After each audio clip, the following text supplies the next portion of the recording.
Welcome back. And we continue with the news that approximately $80,000 worth of training gear and shoes were recently donated by Team Jamaica Bickle to several schools from Western Jamaica, which were affected by the passage of Hurricane Melissa. As you'll hear in this report from Denise Walters, one school is grateful for the help as they're in a stage of rebuilding.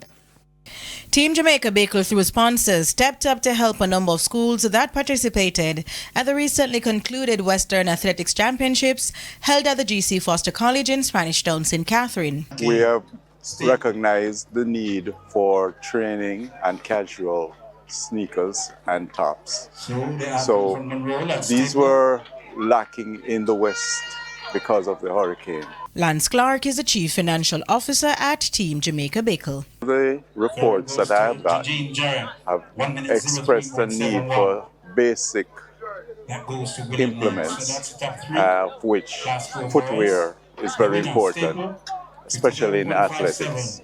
Meanwhile, one of the recipients, Mushat High School, has not only been impacted by Hurricane Melissa, but also lost their two-star athletes in Shanoya Douglas and Johan Romaldo Smythe, as well as coach Garth Smythe. Now the school is in a restructuring phase and is welcoming the support from Team Jamaica Bickle. Financing is hard to come by at times, knowing that the hurricane has just passed and devastated almost the entire country.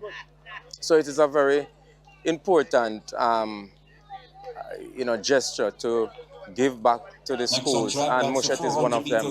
So these gear will go a far way in terms of the preparation for the athletes. And the sports manager at Mushat High, Trellan Johnson, is calling for more support for the schools located in Western Jamaica. We have received support from the Mushat school itself, but in terms of not having the meet in the Western region, it takes a chunk out of our budget in regards to track and field and in regards to sporting in the entirety. Denise Walters for TVJ Sports.